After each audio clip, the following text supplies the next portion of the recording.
ጥላ ሴቶችን ሶስት ነገር እንዲኖራቸው አይፈልግም። ሶስት ነገር። የመጀመሪያው ትዳር እንዲይዙ አይፈልግም። በፍጹም እንዲያገቡ አይፈልግም። በተለያየ ምክንያት ያበላሻል፣ ይገረግራል።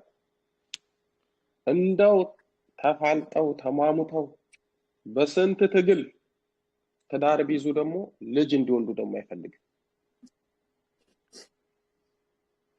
እንደምንም ብለው ደግሞ እግዚአብሔር ረድቷቸው ደግሞ ልጅ ቢወልዱ ደግሞ የሩካቤ ደስታ እንዳይኖራቸው ያደርጋል። በአጠቃላይ ትዳር እንዲይዙ ልጅ እንዲወልዱ ከትዳር አጋራቸው ጋር ደስታን እንዲጋሩ አይፈልግም። እነዚህን ሶስቱን ነገር ይጠላል። ከሶስቱ ደግሞ ወይ አንዱን ያጎላል፣ ወይ ሁለቱን ያጎላል፣ ወይ ደግሞ ሶስቱንም ያጠፋል። እንዳያገቡ፣ እንዳይወልዱ፣ እንዳይደሰቱ ያደርጋል። ወይ ደግሞ ቢያገቡ ልጅ እንዳይኖራቸው፣ ደስታ እንዳይኖራቸው በሩካቤ ስጋ። አግብተው ከወለዱ ደግሞ ደስታ፣ የትዳር ሰላም፣ ፍቅር፣ ክብር እንዳይኖራቸው ያደርጋል። ትልቁ የህይወታችሁ የትዳራችሁ ጠላት አይነ ጥላ ነው፣ ማንም አይደለም። እግዚአብሔር ለአዳምና ለሔዋን ብዙ ተባዙ ብሏል። ትዳር መያዝ ጸጋ አይደለም፣ ልጅ መውለድም ጸጋ አይደለም፣ ትእዛዝ ነው። ጸጋ ማለት ስጦታ ነው። ተለፍቶ ተወጥቶ ተወርዶ የሚገኝ ነው። ጸጋ የሚያስፈልገው እንደና አቡነ ተክለ ሃይማኖት አይነት ልጅ ለመውለድ ነው። ማንም ሰው አግብቶ ይወልዳል። ማንም የሚያደርገውን ነገር ትእዛዝ የሆነውን ነገር የተሰጠንን ነገር እንዳንጠቀምበት ያደርጋል። ከዛስ እናንተ መስፈርት ታወጣላችሁ፣ ለራሳችሁ ምክንያት ታበጃላችሁ። ግን የእናንተ አይደለም። መስፈርቱንም የሚያወጣው እሱ፣ ምክንያቱንም የሚደረድረው እሱ። ሴቶቹን ምን ዘንድሮ እንዳለ ደሞ ለዘንድሮ ደሞ ለትዳር ዩኬ ላይ የማይነጥለው እኮ በስመ አብ ህጉን ተጠቅሞ በሽፋን በደንብ ይጋባሉ፣ ይፋታሉ፣ ጊዜያዊ ጥቅም ያገኛሉ፣ ግን ዘላለማዊ ደስታና ህይወት ደግሞ ያጣሉ።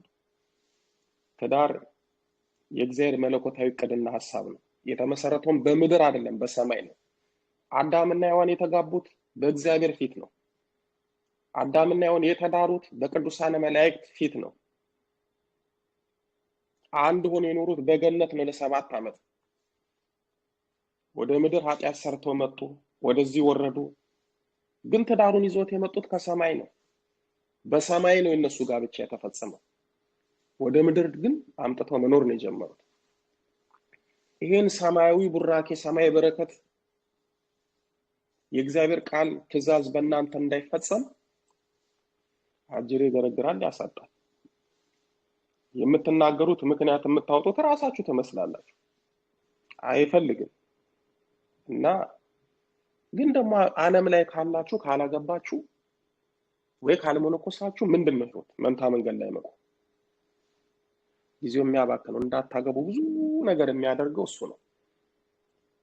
ችግሩ ደግሞ እሺ በቃ አይነ ጥላ ነው፣ እድሌም ዘግቶ ያለ ትዳር እንዳያስቀረኝ፣ አይ በቃ ይሄን ትምህርት ሰምቻለሁ ላግባ ደግሞ ስትሉ አጅሬ ደግሞ የራሱን ሶስት ስፖንሰር አድርጎ ያመጣል። ይሄ ነው ደግሞ ክፋቱ። አያገባለሁ ስትሉ ከደና ያገናኛችሁ፣ ትዳራችሁ የሚበጠብጥ፣ የሚያናውጥ፣ የሚበትን፣ ህይወታችሁን የሚያመሰቃቅል የራሱን ሰው ያመጣና አይነ ጥላው ላይ አይነ ጥላ ይጋባል። ከዛ በቃ እየበጠበጠ ይኖራል።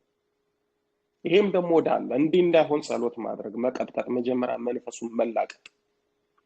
ተጋብቶም ደግሞ ችግሩ ሲፈጠር እሱ መሆኑ ከታወቀ ደግሞ ቀጥቅጦ ማሸኘት፣ ህይወት ማስወጣት።